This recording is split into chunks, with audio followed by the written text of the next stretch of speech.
I want you to know that whether you believe Bryan Kohberger is and was the Pappa Rodger's account that was posting in a Facebook group, or whether you believe it's been debunked, or whether you're on the fence still, or whether you don't know what the hell I'm talking about, this video is for you. We're going to debate this. I'm going to show you everything that I could find about this, and then you're going to make up your mind of where you sit, which side of the fence. What do you think now at this point in 2025? Please note that this content is for adults only. Viewer discretion advised. If you haven't yet, hit the subscribe, like, and share.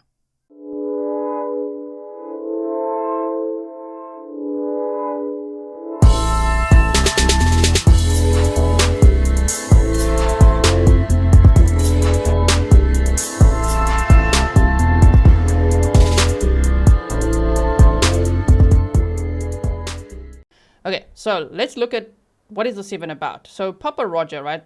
The Pappa Rodger account is a mysterious Facebook profile that gained significant attention during the investigation into the November 13th, 2022 murders of 4 University of Idaho students, Kaylee Goncalves, Madison Mogen, Xana Kernodle, and Ethan Chapin. The account was active in the University of Idaho murders case discussion Facebook group and posted comments that raised suspicions due to the seemingly informed nature of the crime. Now, when Bryan Kohberger was sentenced on July 23rd of 2025, they had a press conference after that. And during that press conference, they said the following. There was a social media account that surfaced that has long had speculation that it was Bryan Kohberger. Can you talk at all about the Pappa Rodger potential connection, if any?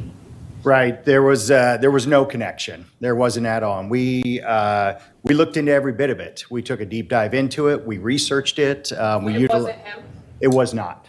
It was not. Thank you. We can cut that off. Okay, so they said it was not. They didn't just say, no, we couldn't find any connection. They said it was not him. And of course, they had the help of the FBI as well. So I truly believe that they did a deep dive. And just like they said, they tried to find any connection between Bryan Kohberger and the victims, and they couldn't find any. I think it's interesting that they also couldn't find any connection to this account. So we're going to look at every aspect of this in a moment. But just so that you know that is what law enforcement has said after he was sentenced. I'm glad that the media asked that as well, because I'm sure we all wanted to ask that, right? Now, the Pappa Rodger account was speculated to be linked to Bryan Kohberger, the convicted killer of the Idaho murders, due to the timing and content of its posts. However, investigators confirmed on, it was actually July 23rd, late in the evening 2025, during a press conference, that there was no connection between BK and the Pappa Rodger account, debunking claims that it belonged to him. The account used an AI-generated profile picture of a man in a military uniform, which some noted bore a resemblance to Kohberger, fueling speculation. I mean, the side profile, it can look like many people, but it does also look like BK. You know, you can see it, especially when you put the two pictures side by side. So now I have a question for you. Why would, if this was Bryan Kohberger, why would he put an image that looks so similar to him as a profile picture to post in a Facebook group? Why would he do that? Or was his ego that big if it was him? Or do you think it's unlikely that he would do that and therefore it's not him? The one thing I do want to note is that we know, if you haven't seen my videos where we've done a deep dive into BK's past, then you'll know that he really wanted to be an Army Ranger. That was his dream growing up. And he wanted to work for law enforcement. So, you know, having this man in a military uniform is quite interesting as well to add to the debate. The name Pappa Rodger is believed to reference Elliot Rodger, the king of the incels, the involuntary celibates. If you don't know, just go look up incel, go look up Elliot Rodger. It's all out there, right? The 2014 Isla Vista killer, which added to theories about Kohberger's possible fascination with Rodger, given his criminology background. Now, I know people believe that he was an incel. I do not, because there are women that wanted him and he rejected them. That's not typical incel behavior, okay, in my opinion, based on everything I've researched about them. But please know, you can have a different opinion. I also don't think that he would be fascinated with Elliot Rodger, especially if he's fascinated with Ted Bundy and BTK and, serial killers like that. I don't know if he'd be so fascinated with a mass killer, even though he ironically turned out to be a mass killer. I think he, if I speculate, wanted to be a serial killer, like Ted Bundy. But yeah, he left the knife sheath behind and there was his DNA on it. And yeah, he's so busted and it's over. Anyway, so the point is, if he felt, if this was him, and he was in any way fascinated with Elliot Rodger, then I think he would still think he was above him, and therefore the argument can be that, well, that's why he called himself Pappa Rodger, that is like, in hierarchy is above him. So the debate works both ways there as well. I'm really looking forward to seeing what you say about it. So the Pappa Rodger account was notable for its posts in the University of Idaho murders case discussion Facebook group, which had nearly 250,000 members at its peak. That's a lot of people who took notice of this dude that stood out like a sore thumb, right, for their posts. Some posts raised red flags due to their specificity or eerie tone. This one continues to be on people's minds, and this is generally the main argument of why people believe that this was Kohberger. So, Pappa Rodger posted on November 30th. Remember, the murders happened November 13th of 2022. So on November 30th of 2022, they said, of the evidence released, the murder weapon has been consistent as a large fixed blade knife. This leads me to believe they found the sheath. This evidence was released prior to autopsies. Now, everybody lost their minds when that person said that, because they're like, how in the hell would they know that? How could they even come up with that? But the thing is, it was already speculated on Reddit, on YouTube, and elsewhere, on social media, on 4chan and elsewhere, before Pappa Rodger posted that. So it was on the internet, and I'll show you why. This was significant, though, because the police had not publicly confirmed the presence of a K-bar knife sheath at the crime scene until the probable cause affidavit was released in January of 2023. Now, Pappa Rodger didn't say K-bar knife sheath. They said, this leads me to believe they found the sheath. So it is interesting because how would they know that? However, what I recalled was that we had gone over some articles back then, right? And so this is what they said at the time. Police investigation includes search for combat-style knife in killing of U of I students. Now, while this is dated January 6th, it was actually initially posted on November 15th. Oh, damn, 2 days after the murders. And they said, Moscow police appear to be searching for a Rambo-style knife. Remember that? Do you remember that? Okay, involved in the killing of 4 University of Idaho students. A store manager said Wednesday. So that information leaked because reporters were everywhere. They saw police going into a store. The media went into the store afterwards and said, what did they ask you? What did they ask you? And so they said, Scott Jutta, general manager of Moscow Building Supply, told the Idaho Statesman that police have visited the store more than once to ask whether the retailer sold anyone K-bar brand knives, which are also known as K-bar knives. Oh my word, this is taking me back because I remember reading this to you in that, right there in the initial stages of the investigation. We were all looking at this like, oh my word, because they said a military style knife eventually, and we're like, what? So this Idaho State Police spokesperson, Aaron Snell, told the Statesman on Thursday that detectives visited several local hardware stores that may carry fixed blade type knives, but they weren't solely asking about K-bar knives. K-bar of Olean, New York manufactures military-grade blades that were originally designed for use by American troops in World War II. So, wannabe BK really wanted to be in the military, wanted to be an Army Ranger, so it makes sense that this also was his weapon of choice. You know what I mean? He probably felt ultra cool. Oh, no. So then it says, Jutta said a police officer stopped by the home improvement store and lumberyard off North Main Street in Moscow to speak with him on Monday. They were specifically asking whether or not we carry K-bar style knives, which we do not, Jutta said in an interview. If we did, we could have reviewed surveillance footage, but it wasn't something I could help them with. Jutta said he's familiar with a military style weapon, even though his store doesn't sell it. Now there you could see the date as well. All these were posted in the initial stages of the investigation, and I have a backup as well of this where Fox News actually posted too, and they said police seek Rambo style knife in University of Idaho Murders Probe report. And this was posted November 17th of 2022. So that's just 4 days after the murders. These mainstream media articles were out there. So Pappa Rodger could have seen this and be like, okay, well then that's why. It wouldn't be just completely out of the blue that whoever that Facebook person was would be, speculating what they speculated. It wouldn't be such a shock based on all of this coming out at the time, right? So they said authorities are looking for a Rambo-style knife in connection to the Grizzly slayings of 4 University of Idaho students. Now, this is a side note. It's a small spelling lesson for those who don't know. See, that is the word that means gruesome, the Grisly. My channel is Grizzly, double Z like the bear. That's why my logo is a bear, right? Okay, so, and did you know that a group of bears is called a sleuth? So, Grizzly true crime. All right, so then it says, authorities are looking for a Rambo-style knife. Scott Jutta, general manager of Moscow Building Supply, told the Idaho Statesman. See, they're quoting them as well, and they said, if we did, we could have reviewed surveillance footage. And here they showed a picture as well. Police suspect a K-bar knife may have been used in the slaying. See, there, they said they suspect it now, and this just went all over the place. It went pretty viral at the time, because everyone was like, is that what happened? Is that what happened? Because we had so little information to go on in the beginning, and it was just so shocking to think that, wait, what? 4 students were murdered in this home at 1122 King Road in Moscow, Idaho? And 2 were unharmed? And like, what do you mean? And what happened? And all of that, right? So now let's go back to our presentation. I do have some documents to show you as well. So wait. Let me just bring those up so I don't forget. Okay.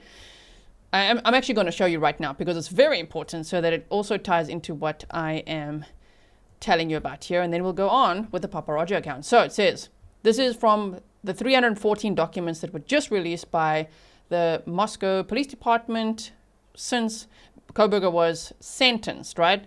And so what I've done is made videos for you. One is about the crime scene. One is about his police interview and what jail inmates observed when he was in the Latah County Jail. And another one is about creepy coincidences leading up to, in the weeks leading up to the murders. So if you haven't checked out those videos so far, go check them out. They're on the playlist, right?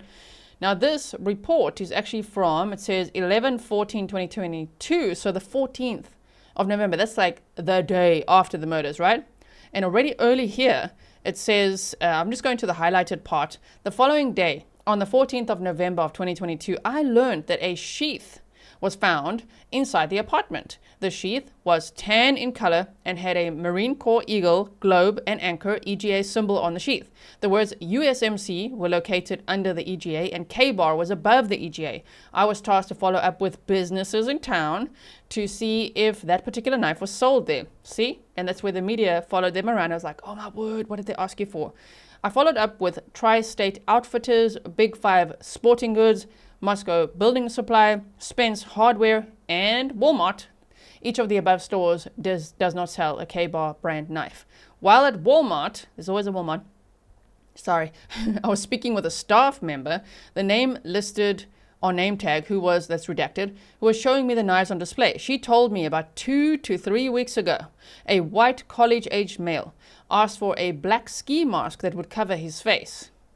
Redacted was unable to provide much detail other than he was taller than she was and maybe had a tan skin complexion.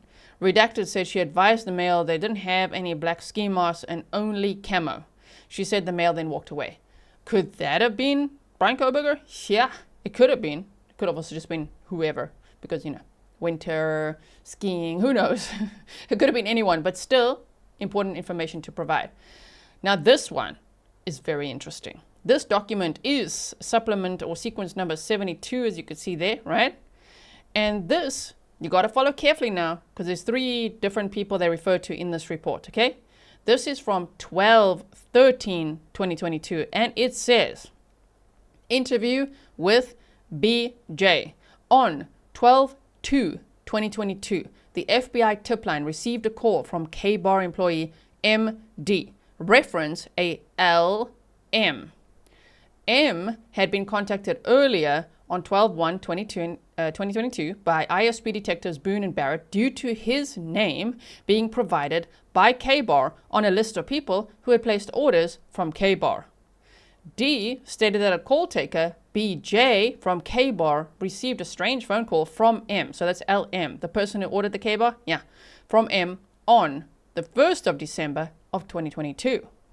Jay provided a written statement about what the conversation entailed. Now it says, Jay stated that she answered the call with a normal greeting directed by K-Bar, like, hi, welcome to K-Bar, how can I help you? Okay, so M interjected when she asked about his concerns about the call and stated, we'll get to that later. Jay went on to tell M why the order was cancelled. So clearly, LM, who's calling and saying, why was my order cancelled? And so it says that this person who worked at K-Bar explained why, right? So then it says, M stated that he understood and never put his phone number on orders to prevent solicitation. M then abruptly asked, what can you tell me about the 2 feds that showed up at my door today questioning my recent K-Bar order? So this dude, whoever this person is, ordered a K-Bar. The order got cancelled because the phone number wasn't there.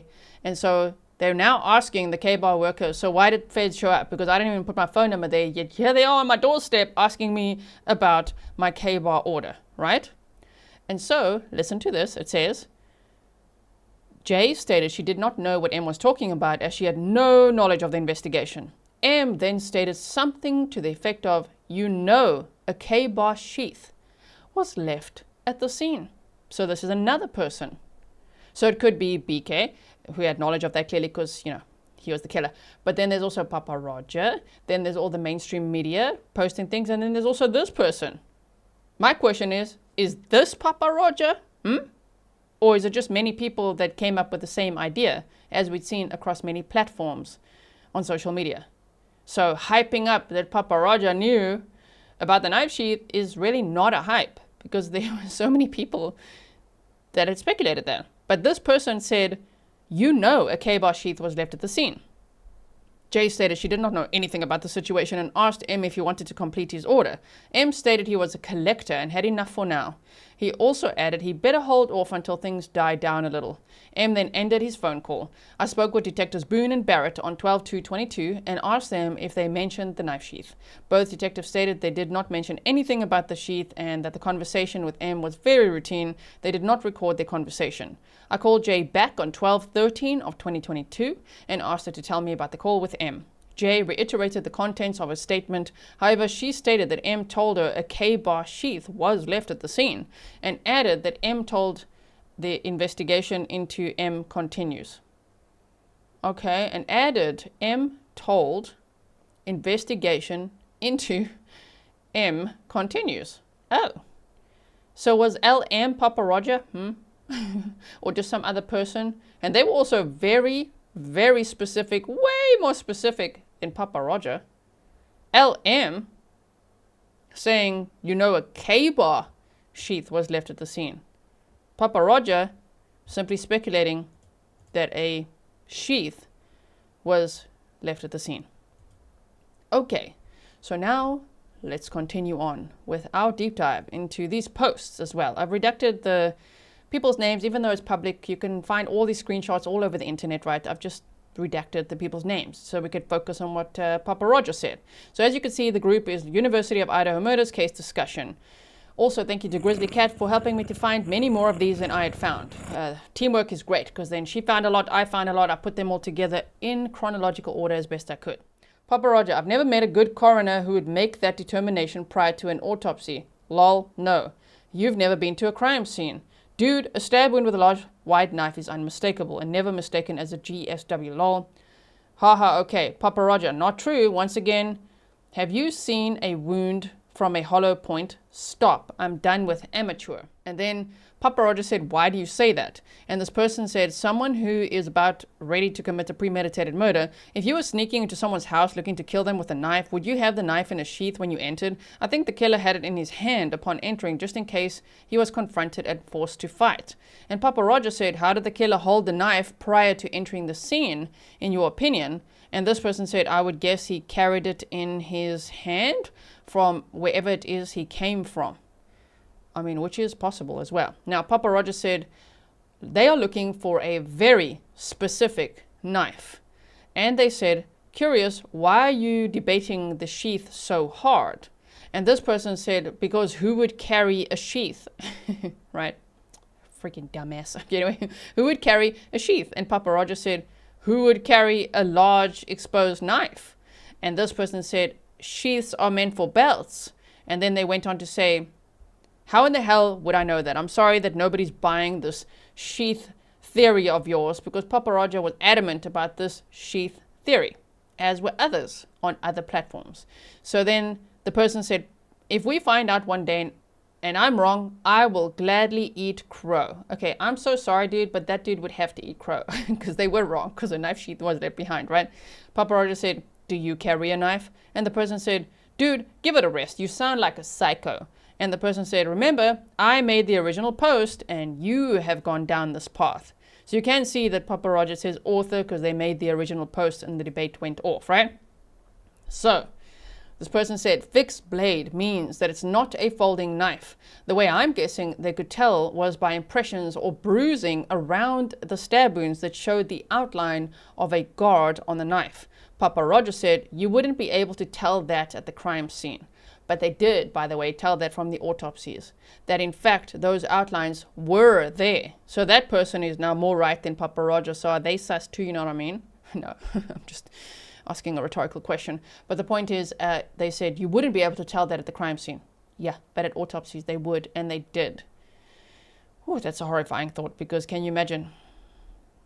I can't say the rest. Just imagine, just to have those marks on. Wow, the force that the person used with that weapon. Oh my goodness. So the person said, Pappa Rodger, I disagree. If the stabbing motions were hard, the guard would have left a mark.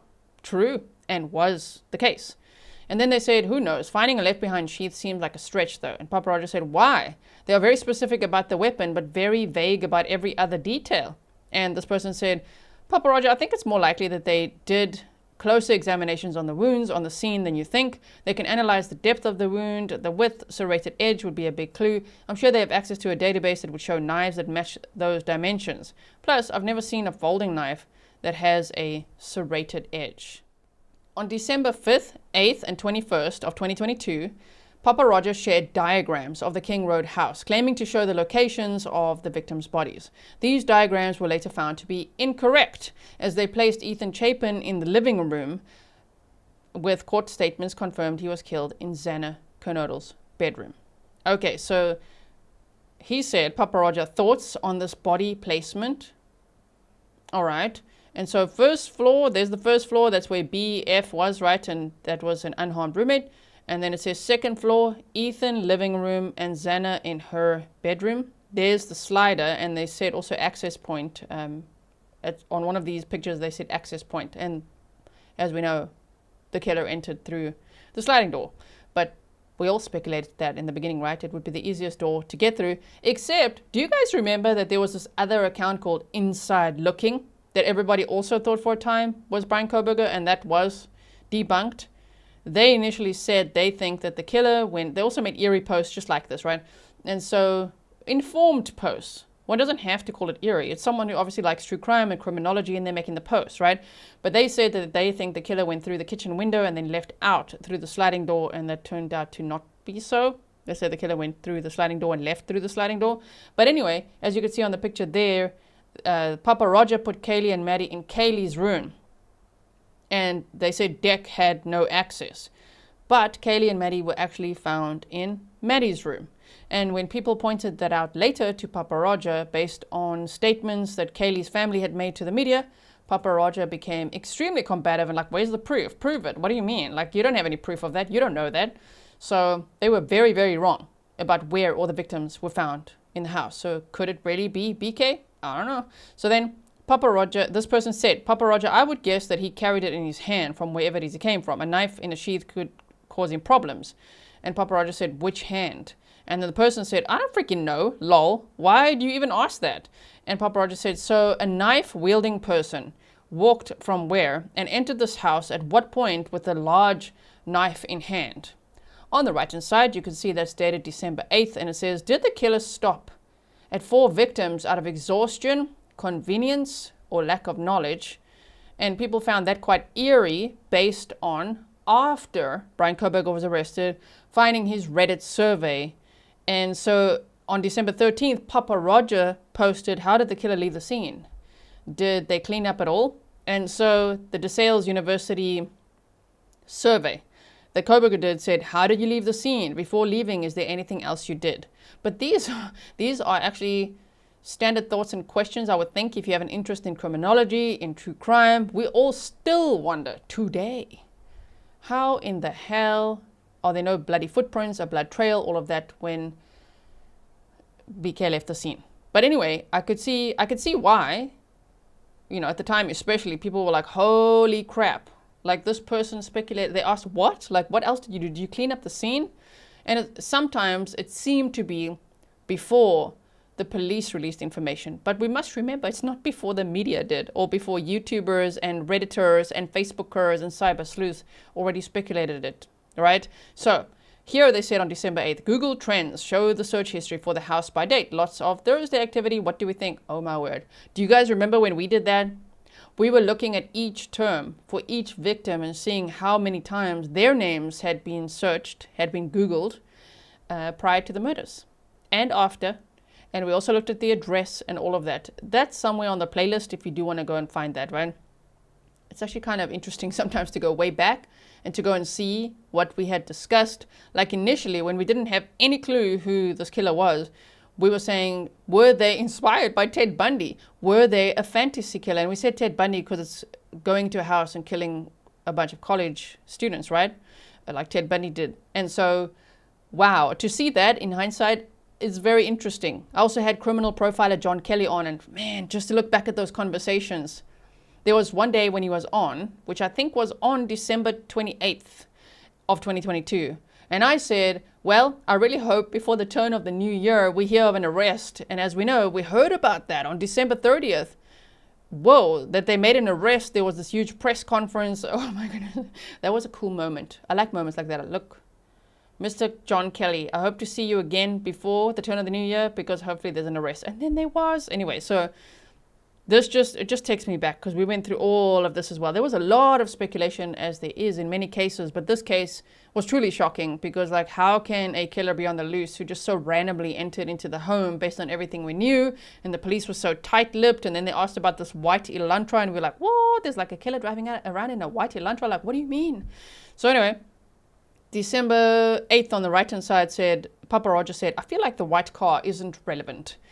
And then on December 13th, fight me. Law enforcement is no closer to solving this than they were 30 days ago. And then on December 14th, it says, not a new post from me, but still very relevant. How long was the killer in the house? And somebody said, how long do you think? And they said, 15 minutes. That is very interesting, because I don't think the average person would guess 15 minutes. Unless it's someone interested in knives, maybe a knife collector, maybe Bryan Kohberger, maybe a criminology student, maybe whatever. There's so many possibilities, right? But that was interesting. That one I would put up there above the, above the person knowing or speculating that a knife sheath was left behind. 15 minutes, everyone was like, what do you mean 15 minutes? That's way too quick, and it turned out to be about 15 minutes, you know what I mean? So anyway, then let's look on the right-hand side. Pappa Rodger said on December 14th of 2022, if the door was left open or the heat wasn't on, are we sure of the timeline of deaths? It was 28 degrees and overcast the night of the murders. There I would speculate that's not BK, because he wouldn't say that on Facebook, because that ruins his alibi of stargazing. You know what I mean? But again, this was early days, way before the arrest. So, well, a whole 2 weeks before the arrest. The University of Idaho murders case discussion, December 13th, Pappa Rodger said the white car is a red herring. And I mean, we all wondered that as well at the time.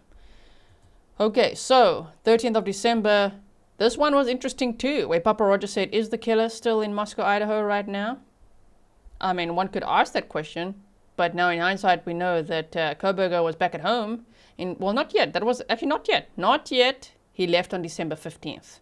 To go back to Pennsylvania. He drove with his dad, right? So, yeah, is the killer still in Moscow, Idaho right now? I mean, they weren't. They were in Pullman, Washington, and then going to Pennsylvania. But Pappa Rodger said, I believe they are familiar, like with the area, but temporary to the area, like working a short-term construction project. I mean, yeah, they were familiar. Bryan Kohberger familiar with the area from being in the area between 12 and 23 times, depending on the reports. Most of the court documents said 12 times. I believe it was Dateline that said 23 times, but okay, many times around the house. Kohberger arrived in Pullman, Washington on June 23rd of 2022, and he was getting his PhD in criminology at the University of Washington, right? Or Washington State University. And he was also a teaching assistant.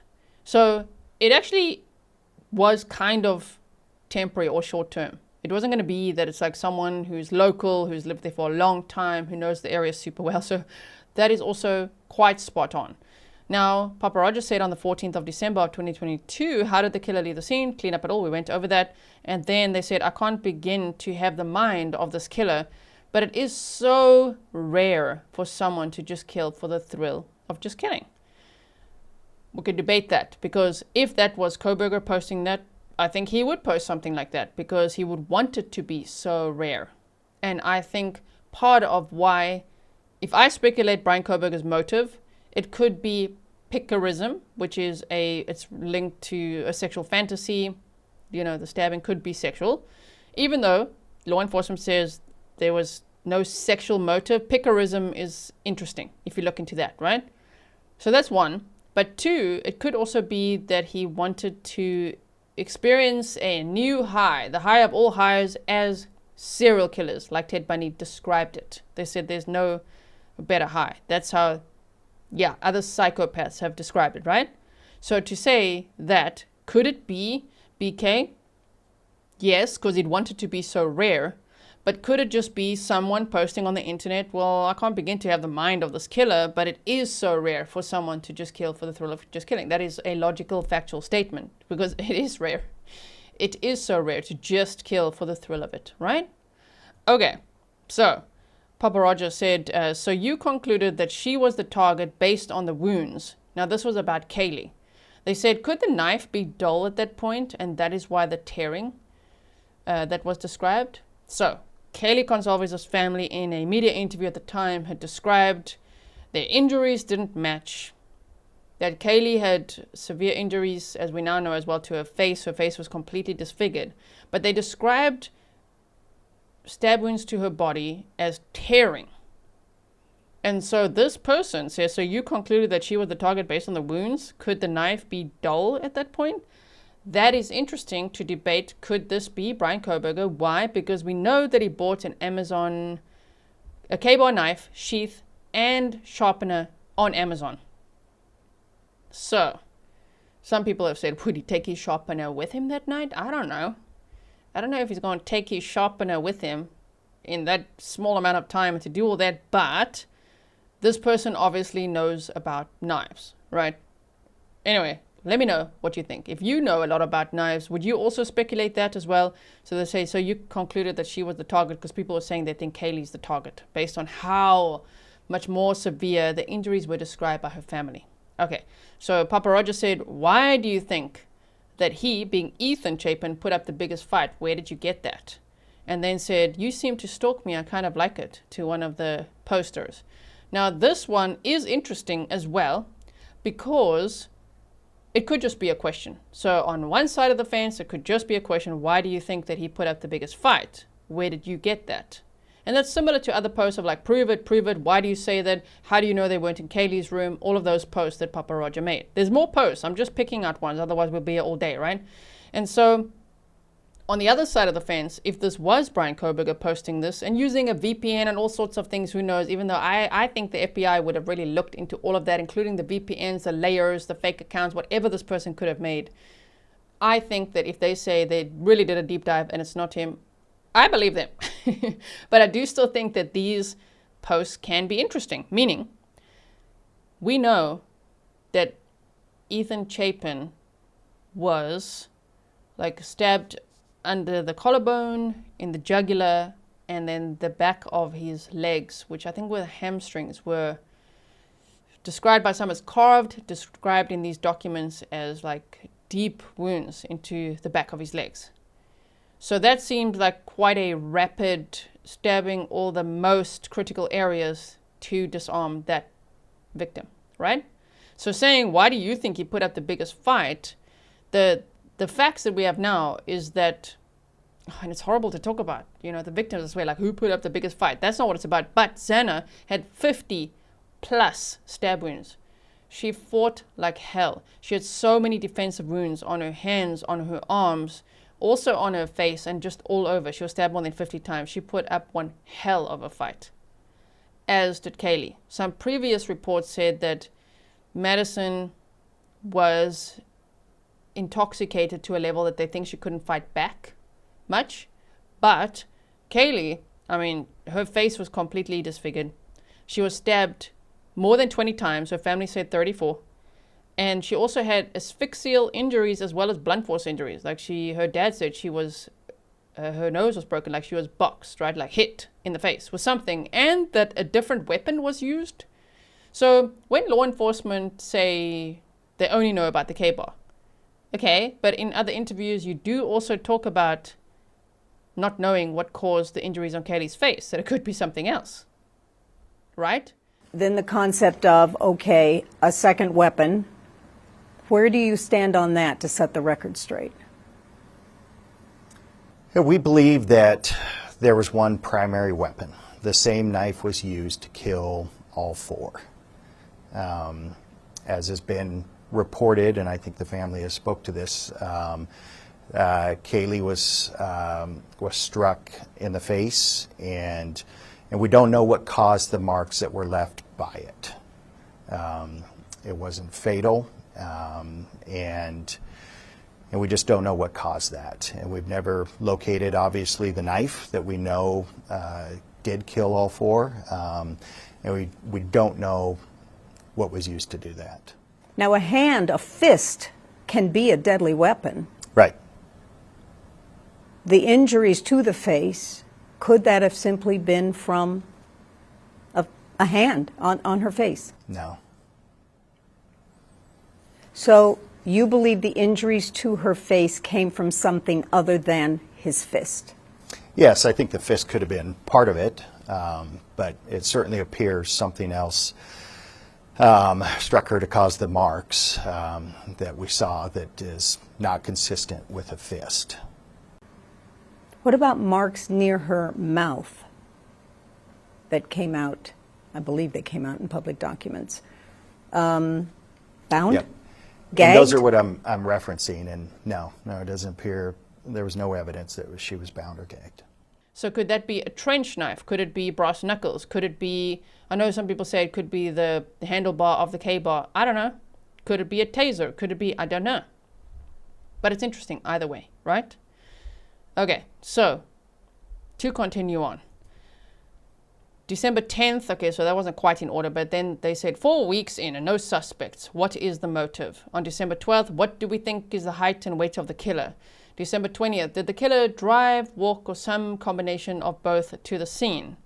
And then you could see again from his own survey, one of his questions, Bryan Kohberger, was, how did you travel to and enter the location that the crime occurred? I think that's a standard question. I think we'd all wonder, how did the killer get there, right? So I don't think that's so bizarre, but okay. December 15th says, Pappa Rodger said, the date of killing was chosen on purpose. Thoughts? Now, I know people have many thoughts about that. One being that it's 1122 King Road, or 1122 King Road. The murders happened 11, the month, November of 22. 11 plus 2 is also 13, November 13th of 22. And then there's also, I can't remember, we did a deep dive on this before, so I'm not going to go into it now, otherwise we'll be here forever, but there's something with the Amityville horror case that's also somehow eerily connected with, I don't know, these numbers and this and all that. So him saying the date of the killing was chosen on purpose. Thoughts? I think that's interesting. I think it could have been. I don't know. But interesting post, interesting question. No matter what one believes, this guy made interesting posts in the group, and you could see why he stood out, right? Okay, so on December 20th, Pappa Rodger said, a knife is a very risky weapon if you know you are going to murder 4 people. Do we think the killer also had another weapon, such as a stun gun or other knife? Or did they not know what they would encounter? Holy crap. Now, I say that because Bethany says that she heard something that sounded like a firework, and she saw like a light under the crack of a door and a loud boom and things like that. So we were all wondering, is it like a stun gun? Is it a taser? Like what is it? But this person asking that is very interesting as well. Could there be another knife? Yeah, there could be like a trench knife that was used on Kaylee's face, you know what I mean? With the marks that were caused on the side, especially of her mouth. That's an interesting question as well. So if people were to argue that was definitely Kohberger, I'd be like, you know, we can add points to this side and add points to that side. What makes it plausible that it was him? What makes it impossible for it to be him, really? Like, why would it not be him? Why would it be him? Right? But that one is quite interesting. It's also just another question, but it's also somewhat specific, such as a stun gun or other knife. I mean, sounds a little bit like that could be the case based on the reports that were just released. Now, then Pappa Rodger said on December 21st, regardless of what has been released, I believe this is a sexually motivated crime. I agree with Pappa Rodger. Regardless of what's been released, I think that picarism is a very plausible motive, based also on Bryan Kohberger's internet searches. Drug girls, passed out girls, all of that, all those things, you know, and the possible stalking, voyeurism, obsession that we speculate. Yeah, I mean, it could be. So I would, if I were there commenting as well, I'd be like, yeah, I think so as well. All right. Now, Pappa Rodger also posted a picture of the house and said bath, hall, bed. So he was trying to correct people on the layout of the house and seemed to know a lot about it, which we know that the killer knew a lot about the house. But it's not that difficult at that time as well to, well, even for Kohberger, to type in 1122 King Road. If you find a house that you want to target, let's say, oh my goodness, and they believe he targeted the house. They don't know if he targeted one specific individual in there, but the theory is that he was actually targeting Madison Mogen. That's also what the prosecutor thinks at this point, that he was targeting either Maddie or Kaylee, because they say he went upstairs first, right? Okay, so if one were to type in that address, as we did in the initial stages of the investigation, the rooms were for rent, you know, and meaning a lot of these students, Maddie had been there the year before, but all the others only moved in August of 2022. So some of the realtor listings were still up, and you can look around the house and you can see pictures of every room and suss out the layout, right? And so maybe that's what this person did and how they orientated themselves because they're interested in trying to understand the crime. Or it could be someone who really knows the layout of the house. Now, on December 22nd, day 39, he said, Pappa Rodger, the killer is not in the victim's immediate circle. Very interesting again. Complete stranger danger. You know, and yeah, not in the immediate circle. They did say on the most recent Dateline episode, depending on when you're watching this, I'm filming this on July 30th of 2025. They said that he was looking at Instagram pictures of people connected to the victims, but they had no evidence of him actually looking at pictures of the victims. But they did also say that Bryan Kohberger successfully deleted a lot of stuff with software that can delete a lot of things, right? So he had some knowledge of that as well. That was on his work computer, that was on his personal computers and everything. So that is also what adds to this debate, because he was kind of tech savvy and knew how to delete stuff. And they did admit he deleted a lot of stuff. So interesting. Then on December 22nd, Pappa Rodger said the killer is not a student. Thoughts? And I mean, yeah, because he's a freaking teaching assistant. He's a professor there. What? So that's interesting. But it could also be that the killer, maybe they thought, is someone, as they said earlier, works in construction, is back from the military, is whatever it is, right? Then on December 21st, Pappa Rodger said, can someone post actual evidence showing where the bodies were found?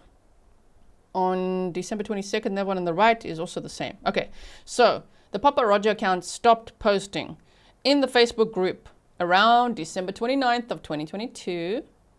Okay. Just before Kohberger's arrest on December 30th of 2022. Christine Cameron, a group administrator. This is important for everyone who believes this is why it's Bryan Kohberger. This is an interesting coincidence, okay? We got to weigh it up. We got to be fair on both sides of this argument. Whoa, how ironic is it that on just hours before Bryan Kohberger was arrested in Pennsylvania, the Facebook group kicked Pappa Rodger out because he was freaking people out in the group. Oh my word. So it says, Christine Cameron, a group administrator, noted the account was removed from the group at 7:10 p.m. I can only imagine that that means Pacific time. They didn't state which time zone, but I would imagine that's West Coast time, Pacific time, and that would be then 10:10 Eastern time, right?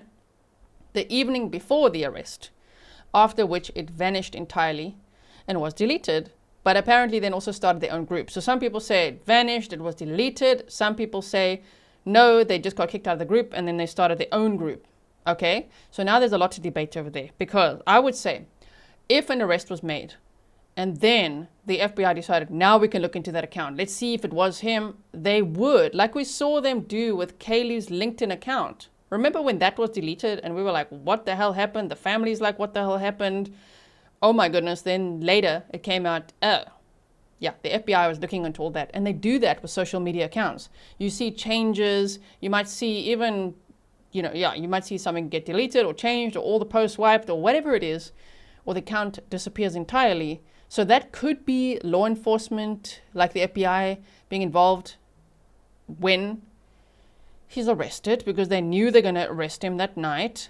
Also because they had their eyes on him already on December 19th as their suspect. But seriously, how ironic is it that he gets kicked out of the Facebook group? So let's say it's not Bryan Kohberger, that's Pappa Rodger's. How ironic that Pappa Rodger got kicked out of the Facebook group. And then the next sequence of events is, I'm just going to leave that scrolling so you can read it while I talk to you if you want to. It's the things we've gone over already. But how ironic is it that then Pappa Rodger starts their own group, only 6 or so people join, and I would then speculate their ego was deflated and they just stopped posting. They were demotivated to post and they stopped posting. Or is it just ironic that Bryan Kohberger was Pappa Rodger, got kicked out of the group, then got arrested and never posted again? Because both timelines actually match, which is so crazy. This is such a crazy coincidence, and they are coincidences on this topic, okay? So yes, let's continue on. As you can see, any known internet suspect has been eliminated at this point. Fight me. People also say it sounds a lot like Bryan Kohberger saying, fight me. We know that he also did boxing and all sorts of things, so him being like, fight me, and liking a challenge and a fight is interesting as well. Explaining the decision to later remove Pappa Rodger from the Facebook page, Cameron said, Pappa Rodger was never a mod or admin in this group. He was on here and argued incessantly with people and said some really creepy stuff and posted similar questions to Bryan's crime questions. I would argue, yes. And on the other side, that also posted really creepy stuff and posted similar questions to someone who's interested in criminology, has, knowledge of knives, has interest in true crime, and is a bit combative. It could go both ways, right? Now, she added, we removed Pappa Rodger at 7:10 the evening before Bryan's arrest. He created a group page and had 6 people in it. No one's heard from Pappa Rodger since the arrest.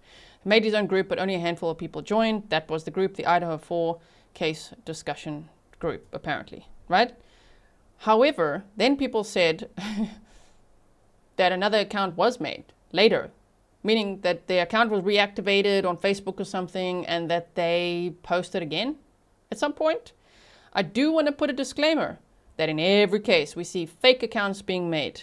You will see an account like saying Bryan Kohberger on YouTube, and then people are like, oh, he's in your chat, how can he do this from jail? No, man, there's people that make fake accounts. You got to look into the URL when the account was created and all of that, but sometimes still there's successful fake accounts out there, impersonators. And there were Pappa Rodger's impersonators. Can you imagine?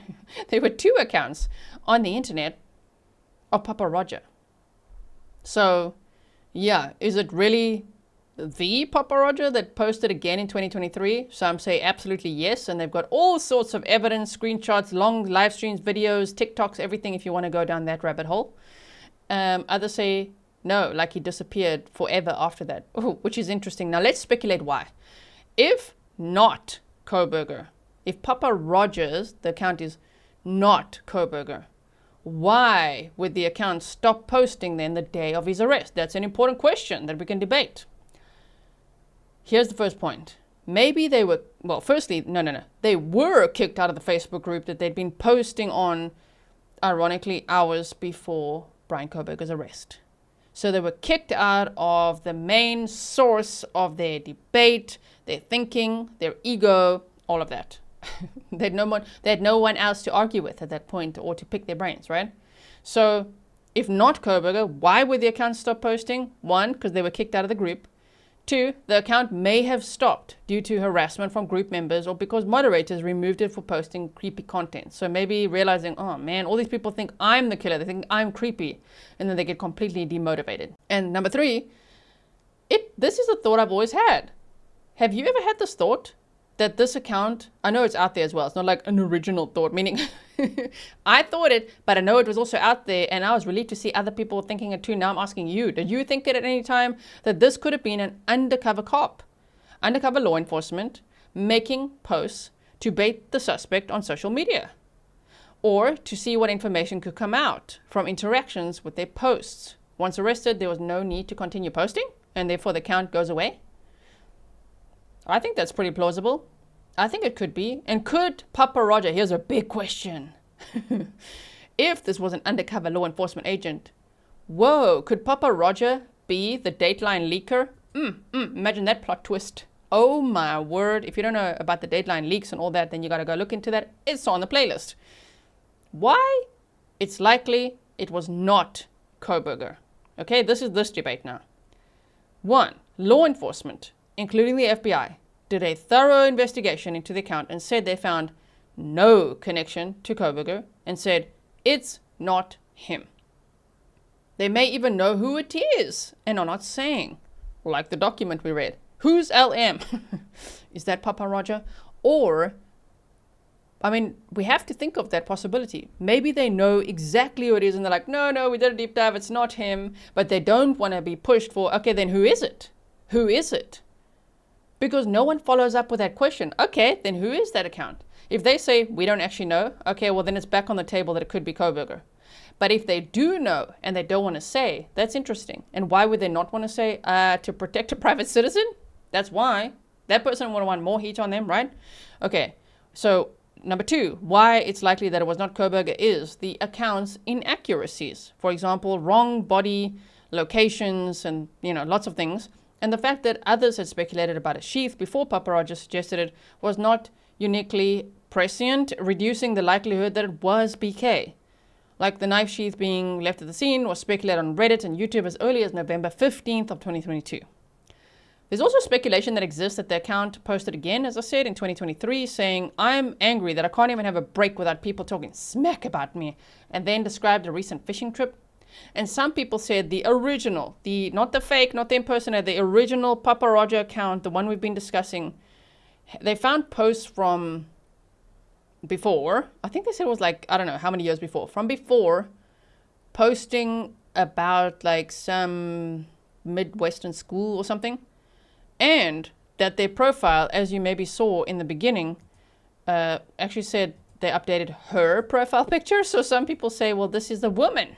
Look, updated her cover photo. Oh, imagine if this ends up being a female. Oh my word. So there's a lot to think about there. But I hope that I've given you some food for thought. I hope this video was interesting for you. You decide what you make of it. I mean, you can literally believe whatever you want. You don't have to convince anyone else. You choose what you believe in your own mind. Because for me, if law enforcement says, and if I know the FBI was involved and this was a huge investigation, for me personally, if law enforcement says, no, we did such a deep dive, we looked into everything and there's no connection to him and it's not him, I don't think it was him. That's my final thought. I don't think it was him, but I think the posts are very interesting and that person's very interesting, right? Just like the person from the document that I read. All very interesting. There's not just one interesting person who likes criminology, true crime, collects knives, is interested in knives, has that knowledge, has military experience, all of that. There could be many people. I personally don't think. I'm okay thinking, okay, so Pappa Rodger, that wasn't BK, right? But I'll leave the door just a crack open to think, well, there's still a small possibility. It's a small possibility. I'm like 99% sure, me personally, that it wasn't him, but I'm going to leave that 1% there because you just never know. You just never know, right? Anyway, so I know that some people are going to say, I 100% believe it was him, and that's okay. Some people are going to say, why are you even making this video? Because law enforcement said it's not him. Game over. It's done. Well, thank you for watching. Thank you for watching and being part of the debate. Leave your comments below. Tell me that you think there's a 0% chance that it was him. It was debunked. Why is it still being discussed today? Well, it is by lots of people in the media, and more to the argument that it was him. I want to open the floor, give us all as much evidence as we have, not all, but as much as we can find, and debate it with you. So no matter if you think, oh my word, it wasn't him, obviously. If you think, no one will convince me otherwise, it absolutely was him. If you're not sure, you're on the fence, or if you still don't know what the heck I'm talking about, thank you so much for watching. It's all okay. You are all welcome. I really appreciate you being here. I hope you'll subscribe. I hope that you'll like and share so that others can also maybe join the debate here with us. All right, everyone. I will see you again very soon. In the meantime, stay safe.